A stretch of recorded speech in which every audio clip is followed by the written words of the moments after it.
There are 3 recordings, 3 separate conversations, 3 different dates, and together they paint a complete picture of Donald Trump committing crimes in real time.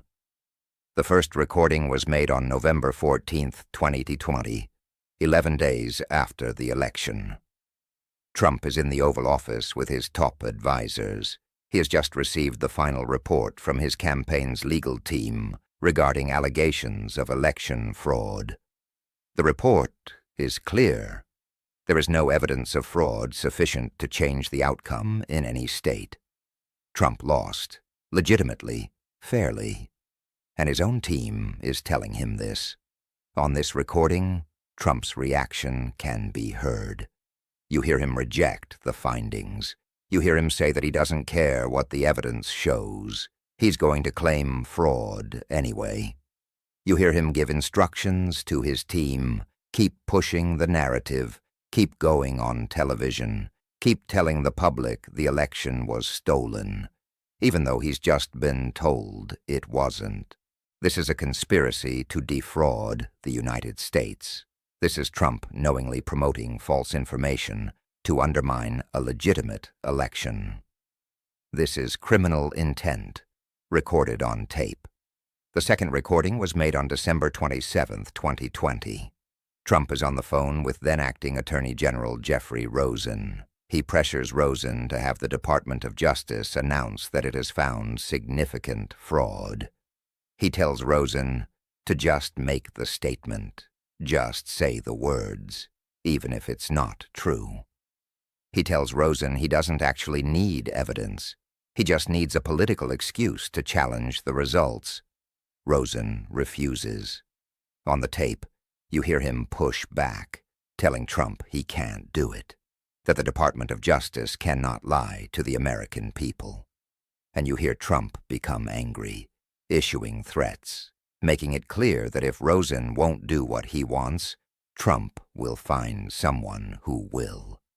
This is obstruction of justice. This is a president attempting to corrupt the Department of Justice. This is abuse of power. And it's all on tape. The third recording was made on January 4th, 2021, 2 days before January 6th. Trump is in a meeting with several people discussing plans for January 6th. They talk about the rally, about directing supporters toward the Capitol, about what happens if Pence refuses to certify the results. And on this recording, someone asks Trump what they should do if things turn violent, if supporters try to force their way into the Capitol, if people get hurt. And Trump's answer, captured on this tape, is chilling. He doesn't say to keep things peaceful. He doesn't express concern about violence. He makes a remark that suggests he sees potential violence as leverage, pressure to force Congress to do what he wants. He makes it clear that he is willing to let things spiral out of control if it means staying in power.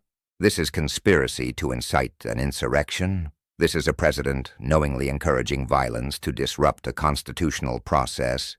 This is the most serious charge Trump could face, and exactly what prosecutors need to prove it.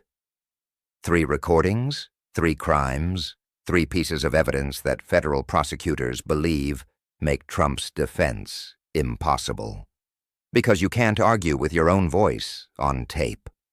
You can't claim you were misunderstood when your words are clear. You can't deny intent when your intent is captured in real time, in private conversations you thought would never be heard. These recordings exist. Prosecutors have them. They've verified them. They've built their entire case around them. And when these tapes are finally made public, played in court, when juries hear Trump's own words proving he committed crimes, everything will change. But before we go deeper, we need to take a step back and understand what we're really talking about here. Because this isn't just a political scandal. This isn't just bad leadership. This is documented evidence of a president knowingly and intentionally breaking the law to hold on to power. and the existence of these recordings represents one of the most significant legal developments in American political history. First, let's answer the key question. How were these recordings made? Who recorded them? And how did they end up in the hands of federal prosecutors? Here's the answer. Someone was in the room, someone Trump trusted enough to speak freely around. And at some point, that person made a decision. They pressed record. They decided what was happening needed to be documented. Sources close to federal investigators suggest the recordings were likely made by multiple people. The first recording, the November 14th meeting, was likely made by someone on White House staff. Maybe an aide, maybe a senior advisor, someone in the room who believed Trump's reaction to the fraud report needed to be preserved. The second recording, the Rosen phone call, is more straightforward. It was a phone call, not an in-person meeting.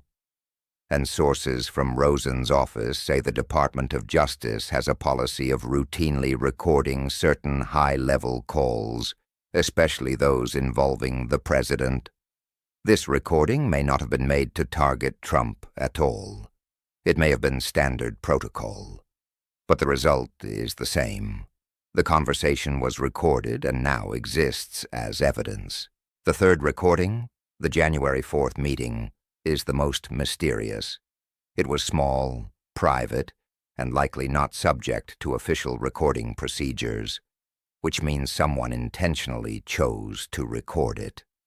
With a phone in their pocket, a hidden recorder, something. And later, that person handed the recording over to federal prosecutors. Who was it? We don't know yet. Prosecutors are keeping that information sealed for now, likely to protect the person from retaliation. But whoever it was has secured a place in history. The person who captured documented proof of criminal intent, evidence that forms the foundation of any case against Trump. Let's break down each recording, starting with the first. November 14th, 2020, the Oval Office, mid-November, 11 days after the election. Trump is seated at his desk. Around him are several top advisors, members of his inner circle. These are the people present when critical decisions are made. Trump's lead campaign attorney presents the findings of their investigation into election fraud claims. Weeks of work, every allegation examined, every rumor chased, every suspicious precinct reviewed. And the conclusion? Nothing. No widespread fraud, no coordinated effort, no evidence capable of changing the outcome. The attorney tells Trump plainly, "Mr. President, there is no evidence. The election was legitimate. You lost." And this is where the recording becomes decisive. Trump becomes angry. Not just angry, resolute. On the tape, you hear him interrupt, reject the findings, refuse to accept reality. Then he issues a clear instruction. "I don't care what the report says. We're going to keep telling the public there was fraud. You're going on TV. You're saying the election was stolen. We're keeping the narrative alive." Someone in the room objects. "But, Mr. President, if there's no evidence, if your own lawyers are telling you there wasn't fraud, how can we keep telling people there was?" Trump's response is cold and deliberate. On tape, he says, "We don't need evidence. We just need people to believe it. If we say it enough times, they'll believe it. And that buys us time." That moment defines the case. It shows Trump knew the truth, that he lost, and chose to lie anyway. This destroys his core defense, that he genuinely believed the election was stolen. Legally, this is devastating. Criminal intent is captured in his own words, and it gets worse. The meeting continues. They discuss strategy, which TV shows to appear on, which members of Congress to pressure, how to convince state officials to challenge results. This isn't rhetoric, it's planning. A coordinated effort to manipulate the public. And it's all on tape. Legal experts call this recording a gift-wrapped case, because it provides exactly what prosecutors need: proof of knowledge, intent, and planning, straight from Trump himself. And that's just the first recording. The second is even worse, because it shows Trump trying to turn the Department of Justice into a political weapon. December 27, 2020. Trump is in the White House during the holidays. He calls Acting Attorney General Jeffrey Rosen. Rosen had recently taken over after Bill Barr resigned, explicitly because he refused to support Trump's fraud claims. Now Trump wants the same thing from Rosen. Just say the Department of Justice found fraud. The call is recorded, routine DOJ protocol. But now it's one of the most damaging pieces of evidence. Trump is direct. He tells Rosen exactly what he wants.